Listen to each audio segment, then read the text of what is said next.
قرآن میں کچھ بھی نازل نہ ہوتا، صرف یہی صورت نازل ہوتی تو یہ بھی کافی تھی، یعنی پورا گویا اللہ نے اس میں اسلام کا خلاصہ بیان کر دیا۔ والعصر، قسم ہے زمانے کی، ان الانسان لفی خسر، بے شک انسان خسارے میں ہے، الا الذین آمنوا، سوائے ان لوگوں کے جو ایمان لائے، وعملوا الصالحات، اور نیک اعمال کیے، وتواصوا بالحق، اور ایک دوسرے کو حق کی وصیت کرتے رہے، وتواصوا بالصبر، اور ایک دوسرے کو صبر کی وصیت کرتے رہے۔ اس صورت میں، یہ تو اس کا آسان سا لفظی ترجمہ تھا، اس صورت میں اللہ تعالیٰ نے زمانے کی قسم اٹھائی ہے کہ زمانہ اس بات پر گواہ ہے کہ انسان خسارے میں ہے۔ اگر ہسٹری اٹھا کے دیکھو اور موجودہ حالات کی، تو ٹائم ہے نا، ٹائم یعنی ہسٹری کو دیکھو گے تو پتا چل جائے گا انسان تباہی کی طرف جا رہا ہے۔ ماضی میں قوم عاد، قوم سمود کی ہسٹری اٹھا کے دیکھو، قوم نوح کی ہسٹری اٹھا کے دیکھو، ٹھیک ہے نا، پھر جو دنیا میں ظلم ہوتا رہا ہے، گورے بھی بہت سی ہسٹری، جنگ عظیم دیکھ لو، جنگ عظیم اول دیکھ لو، جنگ عظیم ثانی دیکھ لو، دنیا کے لحاظ سے بھی خسارے میں، اور آخرت کے آج بھی دیکھ لو۔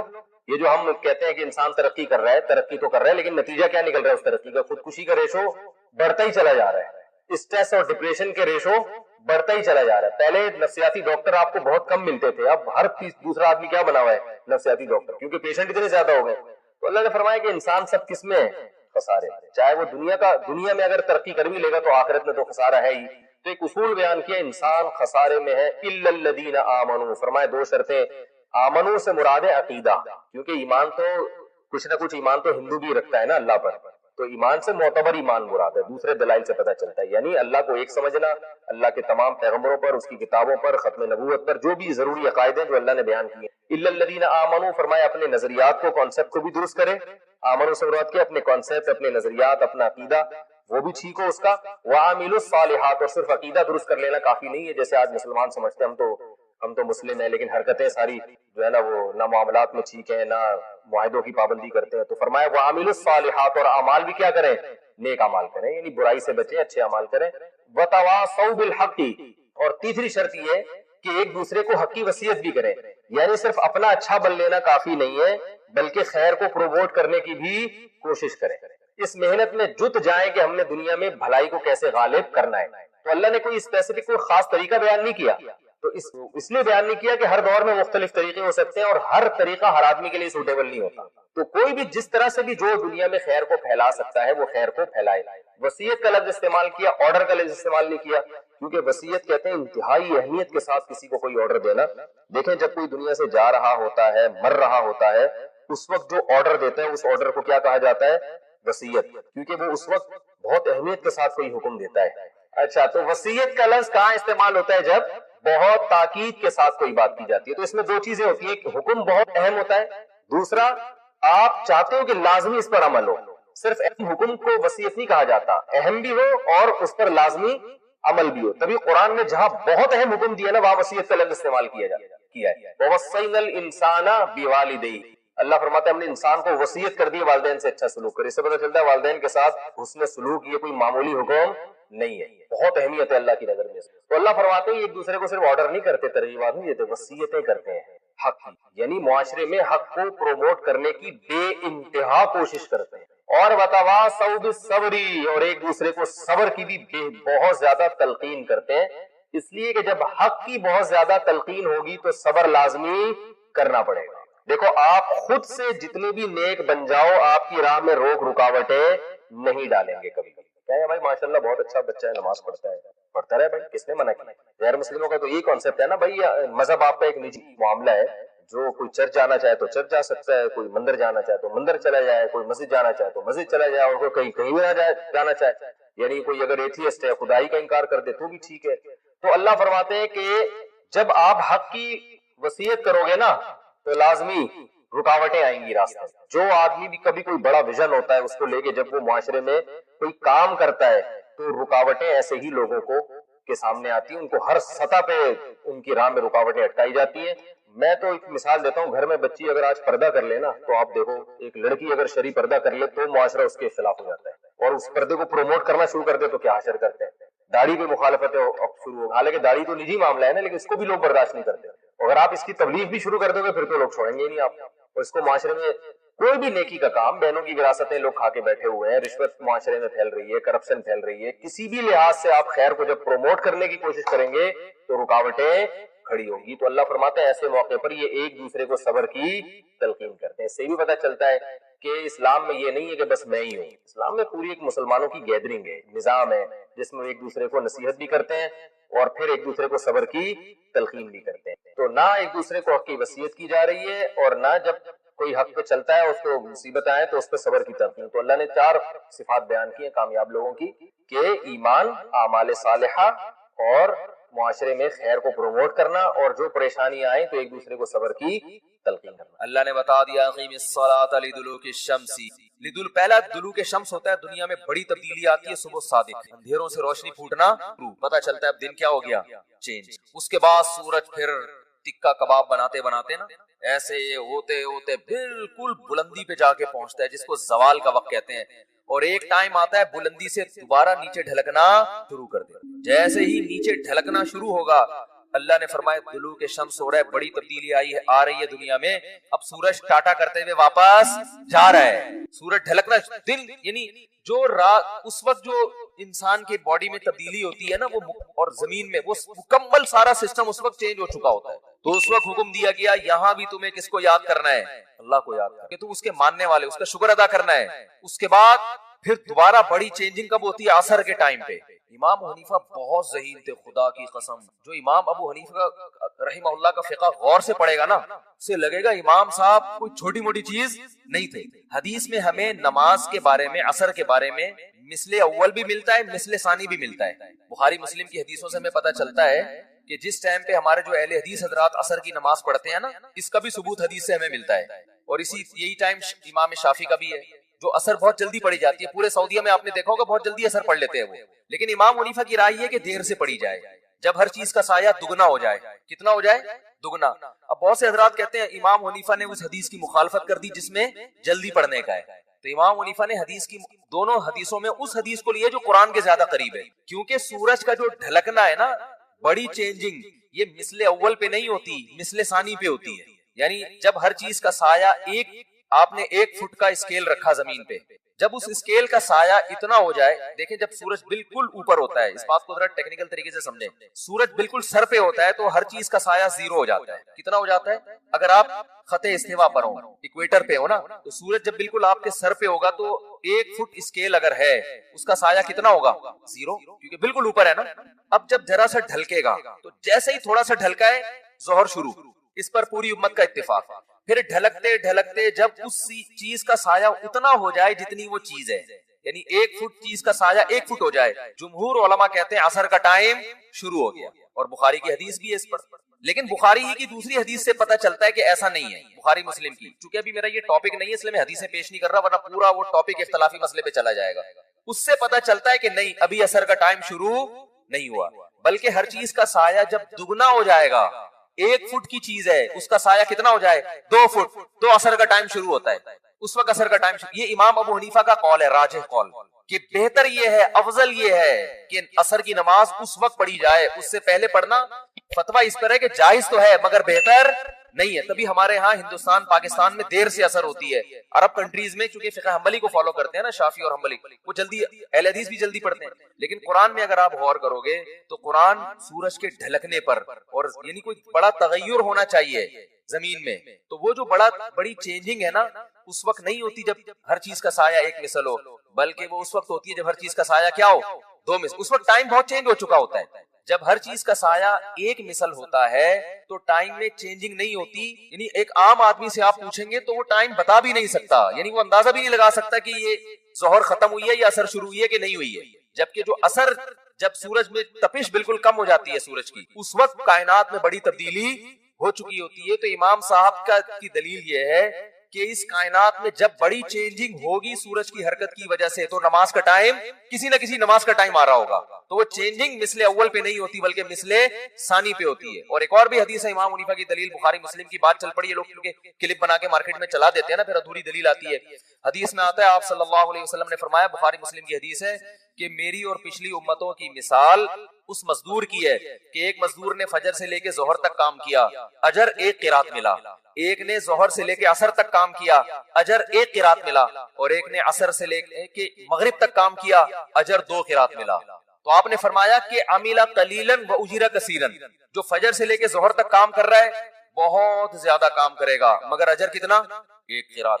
جو ظہر سے لے کے عصر تک کام کر رہا ہے عمل حدیث کے مطابق بہت زیادہ کر رہا ہے، اجر کتنا مل رہا ہے؟ ایک قرات۔ لیکن آپ نے فرمایا جو عصر سے مغرب کر رہا ہے عمل کثیراً عمل قلیلاً، عمل بہت تھوڑا کیا، اور اجرا کثیراً، اجر زیادہ ملا۔ یہ حدیث کے الفاظ ہیں۔ تو پچھلی امتیں کیا ہیں؟ یہود و نصارہ۔ یہودیوں نے فجر سے لے کے ظہر تک عمل کیا، عمل 1 روپیہ ملے گا ان کو، ایک مثال دے رہا ہوں روپے سے۔ عیسائی نے بھی بہت لمبا عمل کیا ظہر سے عصر تک، عمل ثواب کتنا مل رہا ہے؟ 1 روپیہ۔ اس امت نے بہت تھوڑی دیر عمل کیا مگر اجر کیا مل رہا ہے؟ دگنا۔ تو یہود و نصارہ اللہ سے کہیں گے اللہ ہم عمل زیادہ کر رہے ہیں اجر کم، یہ عمل کم کر رہے ہیں اجر زیادہ، تو اللہ فرمائیں گے کہ میں تم پہ ظلم نہیں کر رہا، تمہیں تمہارے عمل کا پورا بدلہ دے رہا ہوں۔ اس امت کو تھوڑے عمل پہ جو میں اضافی دے رہا ہوں تو یہ میری مرضی ہے، یہ میرا فضل ہے۔ بھائی ایک مزدور سے 1 گھنٹہ گڑھا کھدوائیں، اجرت طے ہوئی 100 روپے، وہ دے دیا آپ نے۔ اس سے آدھا گھنٹہ گڑھا کھدوا کے اجرت طے 100 تھی لیکن آپ نے 500 روپے پکڑا دیے، تو 100 والا اعتراض تھوڑی کرے گا، آپ کہیں گے بھائی تمہیں تو پوری اجرت مل گئی نا، یہ ہماری اس سے تعلقات ہیں، ہم نے اس کو ڈبل دے دیا۔ تو یہ مثال فٹ بیٹھ ہی نہیں سکتی کہ اگر ہم عصر کو مثل اول پہ پڑھیں گے، کیونکہ پھر ظہر اور عصر کا جو فاصلہ ہے وہ اور عصر اور مغرب کا فاصلہ تقریباً برابر ہو جائیں گے۔ نہیں آ رہی بات سمجھ؟ اس سے پتہ چلتا ہے عصر اور مغرب کا فاصلہ کم ہے اور ظہر اور عصر کا زیادہ ہے۔ تو یہ حنفیہ جو امام ابو حنیفہ جو ٹائم بتاتے ہیں نا عصر کا، اس ٹائم پر تو یہ مثال فٹ بیٹھتی ہے، اور جو جمہور کا مسلک ہے کہ جلدی پڑھنا، اگر اس میں عصر کو اصل وقت مانا جائے تو اس پہ یہ مثال فٹ بیٹھتی نہیں ہے، کیونکہ اس میں ظہر عصر اور عصر مغرب کا فاصلہ تقریباً برابر ہو جائے گا، یہ مثال ہی نہیں منطبق ہوتی۔ تو اس لیے 1-2 حدیثیں سن کے مجتہدین سے بدگمان مت ہوا کرو اور فنڈر بننے کی کوشش مت کیا کرو کہ حدیث بھی پیش کی، حدیث نمبر بھی پیش کر دیا، حوالہ بھی پیش کر دیا، اب کیا رہ گیا سوائے اندھی تقلید کے؟ بھائی اندھی تقلید نہیں ہے، یہ تقلید اعلیٰ وجہ البصیرہ ہے۔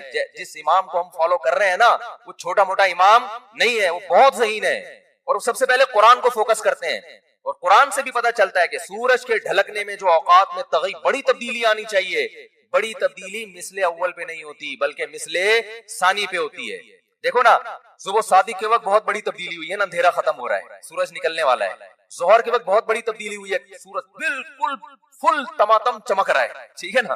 مغرب کے وقت بھی بڑی تبدیلی ہوئی ہے، ایک دم کیا ہو گیا، پورا سورج ہی مارکیٹ سے شارٹ ہو گیا، لیکن ابھی روشنی اس کی باقی ہے افق میں۔ عشاء میں کیا ہے، وہ روشنی بھی ختم، سورج اپنے تمام تر لوازمات کے ساتھ مارکیٹ سے شارٹ ہو گیا ہے، یہ بڑی تبدیلی ہے، یعنی جو اس کے لوازمات تھے، روشنی کی کرنیں باقی تھی، وہ بھی ختم۔ تو عصر میں بھی بڑی تبدیلی ہے کہ جو سورج میں تپش تھی نا، تیزی، وہ تیزی سورج میں کیا ہو گئی ہے، ختم ہو گئی۔ تو وہ جب دیر سے اثر ہوگی تو اس میں ہوتی ہے، ہاں اتنی دیر نہ ہو کہ مکروہ وقت شروع ہو جائے۔ تو خیر یہ تو درمیان میں غریبی میں بات آ گئی۔ تو میں یہ عرض کر رہا تھا کہ اللہ نے جب سورج ڈھلکنا شروع ہوتا ہے اللہ نے کیا کہا، آؤ نماز کو قائم کرو۔ پھر جب عصر کا وقت آتا ہے، طلوع شمس ہو رہا ہے، آؤ کیا کرو، نماز کو قائم کرو۔ تو اللہ تعالیٰ نے خود عبادت کا طریقہ بتا دیا، کیونکہ اگر اخپل طریقے سے اس وقت ہم اللہ کو راضی کرنے کی کوشش کرتے، اخپل طریقے سے، بھائی ویڈیو نہ بنائیں، مسائل ہیں اس کی وجہ، ٹھیک ہے، ناراض نہیں ہونا۔ تو اخپل طریقے سے اگر ہمیں حکم دے دیا جاتا نا، تو دیکھو دنیا میں جو لوگ اخپل طریقے سے عبادت کر رہے ہیں ان کا حال کیا ہے۔ عیسائیوں نے تبدیلی، چرچ میں جا کے انہوں نے حضرت عیسیٰ نے جو نماز کا طریقہ بتایا تھا اس کو کیا کر دیا، اجتہاد کر کے نا، جیسے ہمارے پروفیسر غامدی صاحب نے رمضان کے روزے یوں کر لیا، امتحان کی بھی سکتے ہو، ایسا اجتہاد جس کے پیچھے کوئی نص نہیں ہے، کوئی قرآن یا آیت یا حدیث، کوئی اصول اصل نہیں ہے کوئی، تو ایسے پھر یہ بھی ٹھیک ہے۔ اور بعض لوگوں نے سنتوں کو مارکیٹ سے کیا کر دیا، ایک مشہور زمانہ ہے وہ کہتے ہیں سنت موقدہ کچھ ہوتا ہی نہیں، مشہور ہے وہ آتے رہتے ہیں نام لینے، انہوں نے کہا سنت موقدہ ہے ہی نہیں، اور اس پہ حدیث پیش کی کہ ایک صحابی سے نبی نے پوچھا، انہوں نے کہا کہ یا رسول اللہ میں 5 وقت نماز پڑھوں گا اور یہ چند مخصوص عبادتیں کروں گا، آپ نے فرمایا جس کو جنتی دیکھنا ہو وہ ان کو دیکھ لے، تو سنتوں کا ذکر نہیں ہے، یہ حدیث پیش کی انہوں نے۔ تو مجھے وہ سامنے بیٹھنے کے لیے چونکہ تیار نہیں ہوتے، کس دن سامنے حاضری ہوگی ان سے کہوں گا کہ فجر میں اگر کوئی شخص روزانہ 2 رکعتوں میں قل واللہ احد پڑھ لیتا ہے، لمبی رکعت نہیں پڑھتا، آپ کے امام جب نماز پڑھاتے ہیں سورہ فاتحہ پڑھیں، قل واللہ احد پڑھیں، رکوع میں چلے جائیں، روزانہ فجر ایسے پڑھیں، تو یہ کیا ہے، گناہ ہے، ثواب ہے، جائز ہے؟ تو ظاہر ایک آدمی کہے گا اس کی اجازت، بولو بھائی فجر میں امام صاحب اگر پہلی رکعت میں قل واللہ پڑھیں، اس میں بھی کیا پڑھیں، قل واللہ پڑھیں، اتنی مختصر نماز پڑھیں، اس کی امام کو اجازت نہیں دی جائے گی۔ کیوں؟ نبی صلی اللہ علیہ وسلم فجر کی 2 رکعتیں طویل پڑھا کرتے تھے۔ حضرت عائشہ فرماتی ہیں فجر میں 2 رکعتیں رکھی اس لیے گئی ہیں تاکہ وہ کیا ہو، وہ 2 4 کے برابر ہو جائیں، حدیث کا مفہوم بیان کر رہا ہوں، وہ 2 کس کے برابر ہو جائیں، 4 کی، تبھی طویل قرات ہے اس میں۔ اب یہ طویل قرات کو اگر آپ کہتے ہیں یہ واجب ہے، تو اس کا مطلب جس دن قل اللہ پڑھ کے رکوع کر لیا تو واجب ادا نہیں ہوا، تو نماز یا تو سجدہ سہو کرو یا دوبارہ پڑھو. آپ اس کے بھی قائل بولتے کیوں نہیں ہے، کیونکہ فرض قرات تو ہو گئی نا، قل اللہ پڑھنے سے بھی ہو جاتی ہے. ایسی چیز کو جو واجب تو نہیں ہے لیکن پھر بھی پراپر کرنا ہے، اس کو فقہا نے سنت مؤکدہ سے تعبیر کیا ہے کہ وہ فرض واجب کے درجے میں نہیں ہے لیکن اس کو چھوڑنے کی بھی اجازت نہیں ہے. کبھی کبھار چھوڑ دے تو الگ بات ہے، پابندی کرنی پڑے گی اس کی. تو ایسے اس کے لیے فقہا نے ایک ٹرم ایجاد کی ہے، اصطلاح نکالی ہے کہ یہ عام سنت نہیں ہے کہ کرو تو کرو، نہیں کرو تو نہیں کرو، بلکہ یہ سنت مؤکدہ ہے. سنت مؤکدہ کے تو آپ خود قائل ہیں، اگرچہ اس لفظ کے قائل نہیں ہے. اگر آپ یہ کہتے ہو کہ سنت مؤکدہ کچھ بھی نہیں ہوتا، بس فرض واجب ہی ہوتا ہے، فرض ہی ہوتا ہے اور کچھ بھی نہیں ہوتا، یہ تو واجب کا بھی انکار کرتے ہیں، یہ کچھ بھی نہیں ہوتا، تو میں کہتا ہوں امام روزانہ پہلی رکعت میں بھی قل اللہ پڑھے، دوسری میں بھی قل اللہ پڑھے، اور پھر آپ روزانہ اتنی مختصر نماز پڑھا کے مارکیٹ سے شارٹ ہو جائے تو پھر آپ اس کو بھی یہ حدیث سناؤ. آپ اس کو بولو کہ بھائی فجر میں تو لمبی قرات کرنا سنت ہے، آپ کیوں اس سنت کو چھوڑ رہے ہو؟ وہ یہ جواب دے سنت ہے نا، فرض تو نہیں ہے نا. کیا ہو گیا بھائی؟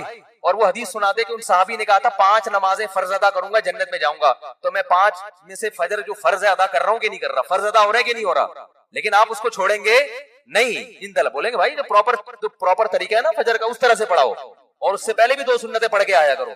تو اس کو ایسی چیز کو فقہا تعبیر کرتے ہیں کیونکہ وہ دین کو زیادہ سمجھتے ہیں. انہوں نے کہا ایسی چیز جو فرض بھی نہیں ہے لیکن اس کو چھوڑنے کی اجازت بھی نہیں ہے، قابل ملامت ہے. اگر کوئی چھوڑے گا تو اس کو ملامت کی جائے گی، اس کو سمجھایا جائے گا. اس کو ملامت کا مطلب برا بلا بھی کہہ سکتے ہیں آپ اس کو. تو یہ ٹرم آپ بے شک اپنی ڈکشنری سے نکال دیں، لیکن ایسے بہت سارے اسلام میں حکام ہیں جو کیا ہے سنت جو فرض واجب نہیں ہے لیکن وہ عام سنت بھی نہیں ہے، مؤکدہ کا معنی تاکید والی. تو یہ تو ایک بالکل بدیہی چیز ہے. تو اسی طرح جو ظہر سے پہلے کی 4 سنتیں، ظہر کے بعد کی 2 سنتیں، فجر سے پہلے کی 2 سنتیں، مغرب کے بعد کی 2 سنتیں، یہ بھی عام سنتوں کی طرح نہیں ہے کہ آپ کہتے ہیں سنتیں ونتیں کچھ بھی نہیں ہوتی، بس فرائض ہیں. ٹھیک ہے یہ فرض نہیں ہے لیکن ایسی بھی نہیں ہے کہ آپ ان کو چھوڑ دیں. اگر چھوڑیں گے تو قابل ملامت ہوں گے آپ. کبھی کبھار چھوڑ دے تو ایک الگ بات ہے، جیسے کبھی آدمی سفر میں فجر کی 2 مختصر پڑھ لیتا ہے، امام صاحب کو جلدی ہے بھائی آج مجھے جانا ہے، میں قل اللہ پڑھ کے رکوع کروں گا، جس نے پڑھنی ہے پڑھے، نہیں پڑھنی کبھی کبھار ٹھیک ہے، پابندی نہیں کر سکتے آپ اس کی. تو تبھی کہتا ہوں اٹھا کر پھینک دو باہر گلی میں، نئی تہذیب کے انڈے ہیں گندے. اسلام بہت پرانا جو چلا آ رہا ہے نا فقہا سے، انہی سے سیکھنے کی کوشش کرو. نئی چیزوں سے متاثر ہونے کی بالکل بھی ضرورت نہیں ہے. حدیثوں کے لیبل ان کو نمبر یاد ہوتے ہیں بس، حدیث کی روح ان کو پتہ نہیں ہوتی. ان کا آخرت پر ایمان ہی نہیں ہے، وہ تو اسی قسم کی باتیں نکالتے رہتے ہیں. کچرا تھا انسان اور مر کے کچرا ہو کے ختم ہو جائے گا. لیکن جن کا آخرت پر ایمان ہے ان کا لائف اسٹائل دوسروں سے بہت مختلف ہونا چاہیے.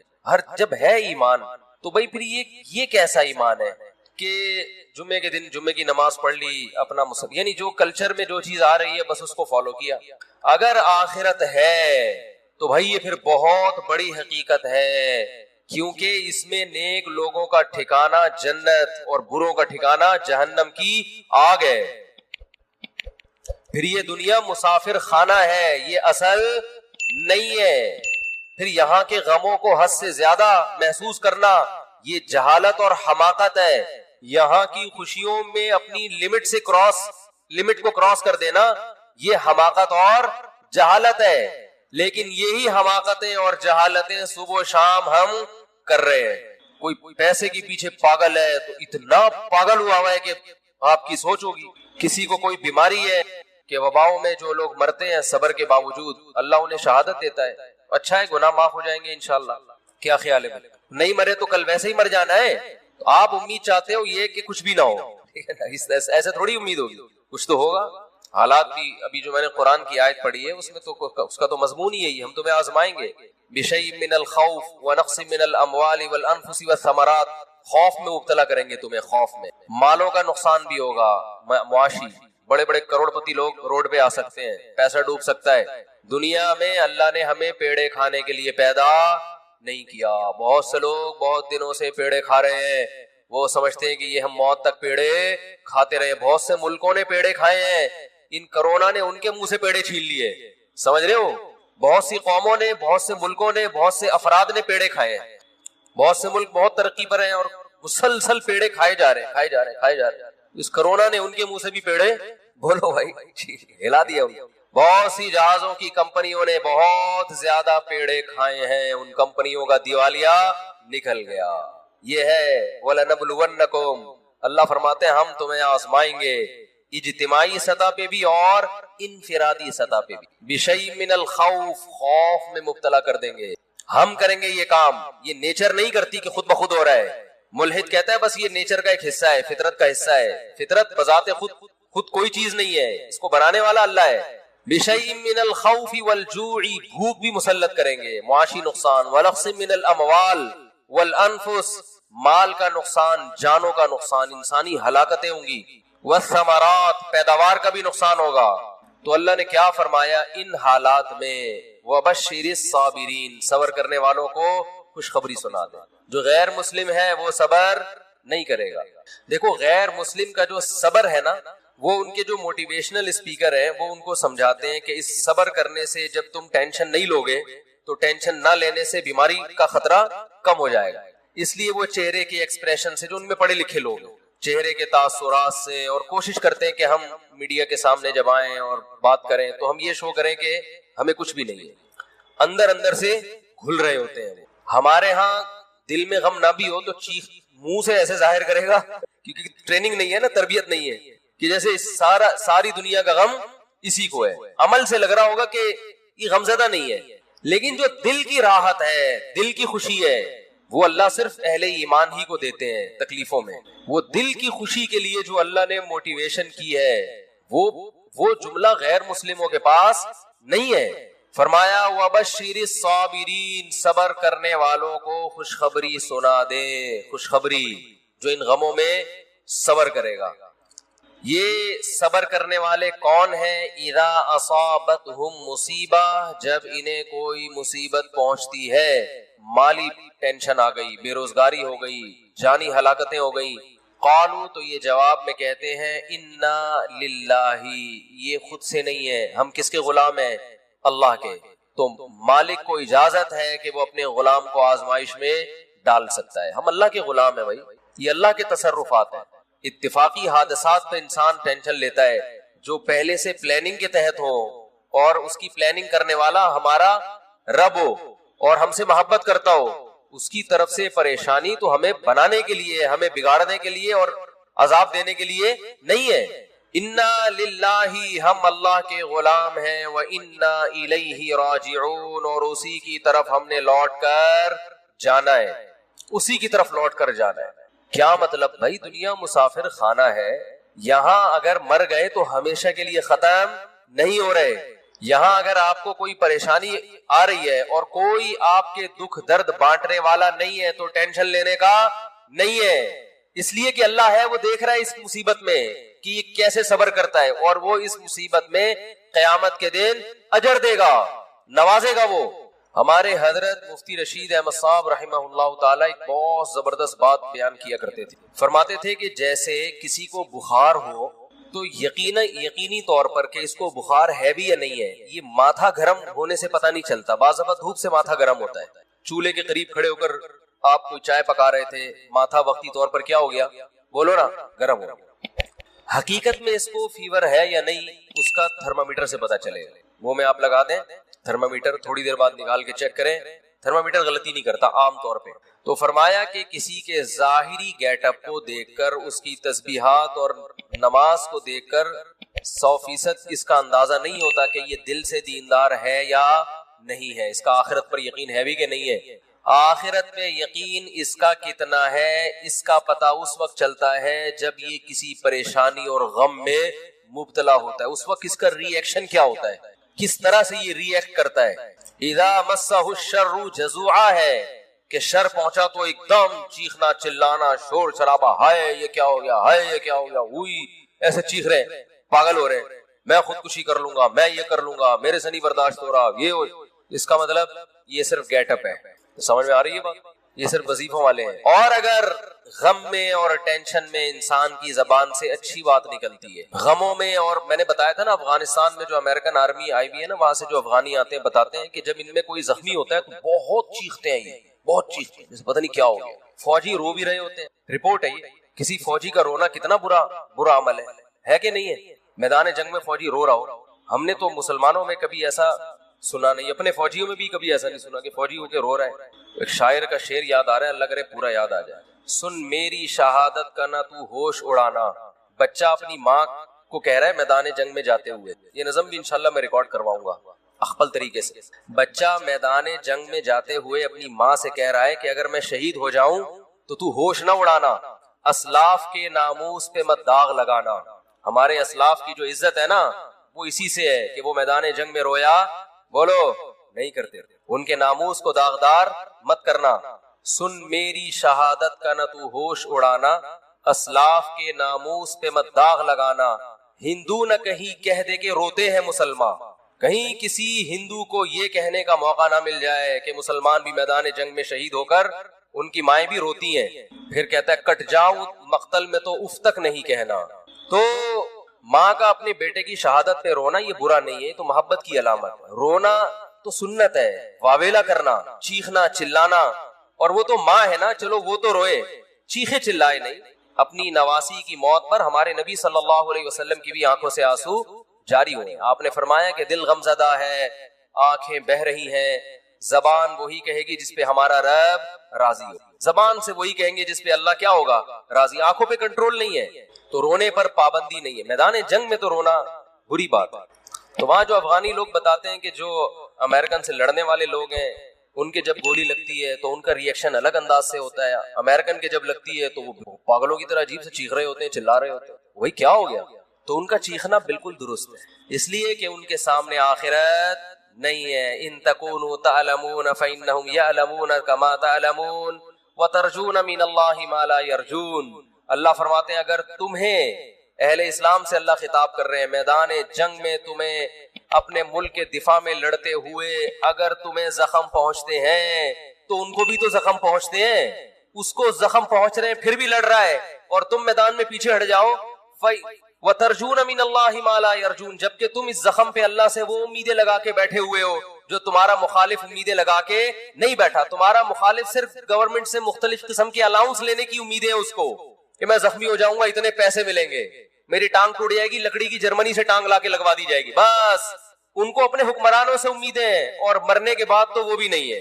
میدان جنگ میں مر گئے تو اب کیا 21 توپوں کی سلامی قبر پہ دی جائے یا 25 توپوں کی, اس سے مردے کو کیا فائدہ ہے. وہ کہے گا مجھے تو مار دیا نا. کہتے ہیں اس کے لواحقین کو نواز دیں گے. تو لواحقین کو نواز کے, یہ بھی تو اپنے لواحقین میں سب سے پہلے تو یہ تھا, لواحقین کے لیے اپنے آپ کو ہی مروا دیا. کہے گا یار اتنا پروٹوکول تو میں زندگی میں لواحقین کو نہیں دیتا تھا. تو یہ مزیداری نہیں ہے.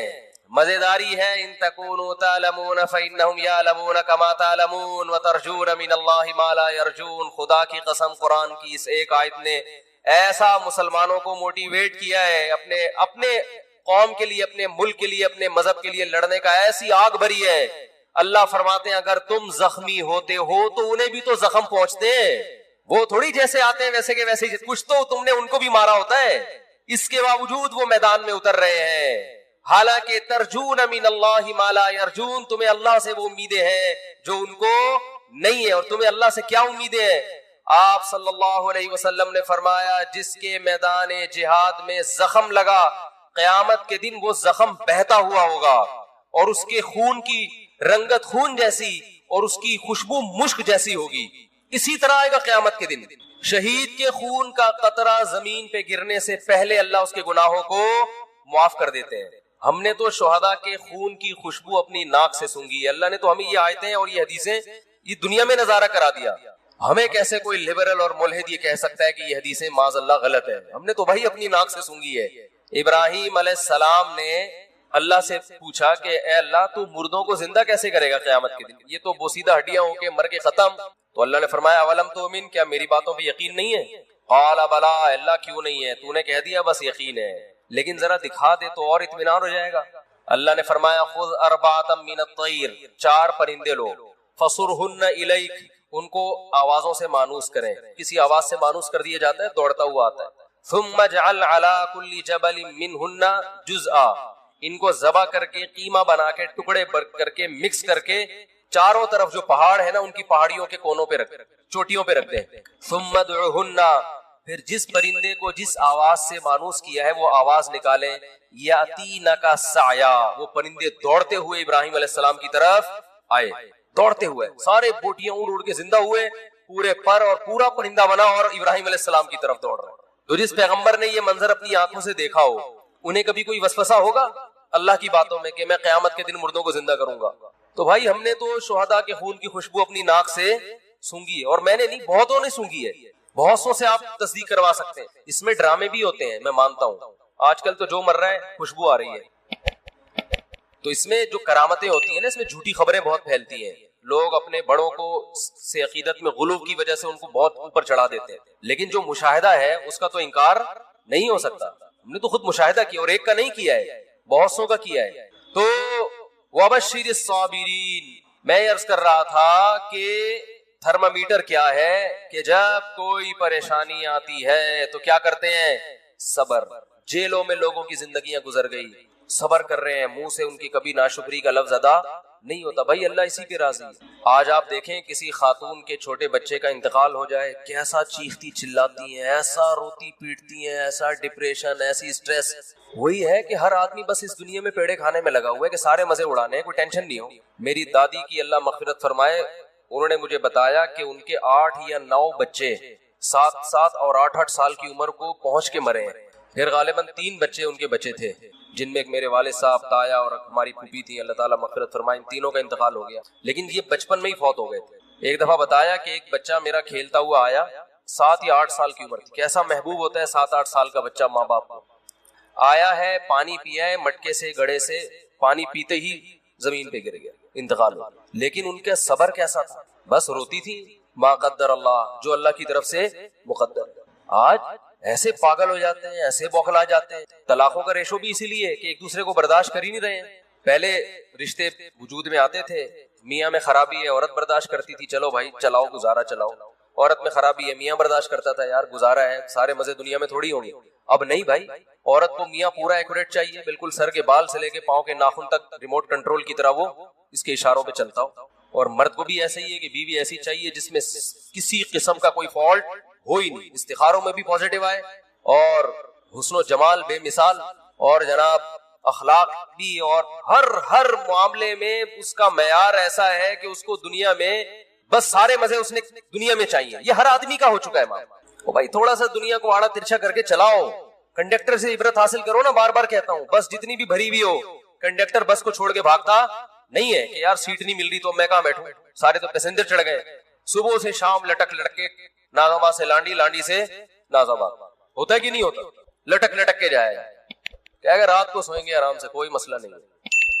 پاؤں رکھنے کی, انگوٹھا رکھنے کی جگہ نہیں ہے, مگر ایک دروازے سے چڑھے گا, سب سے کرایہ لے کے دوسرے سے اتر جائے گا. اسے کبھی ٹینشن ہوئی یار یہ کیا مسئلہ ہے یار, جگہ ہی نہیں ہے. سب لوگ عزت کے ساتھ سفر کر رہے ہیں, اور وہ باس جو ہے وہ تو ڈرائیونگ کی سیٹ پہ بیٹھا ہوا ہے مزے سے. میری حالت دیکھو یار, مجھے تو جگہ ہی نہیں مل رہی, جاؤ میں نہیں جا رہا. وہ کہتے کوئی بات نہیں یار, پیسے جب آئیں گے نا جیب میں اتنے سارے, تو اڈے پہ رات کو سوئیں گے آرام سے.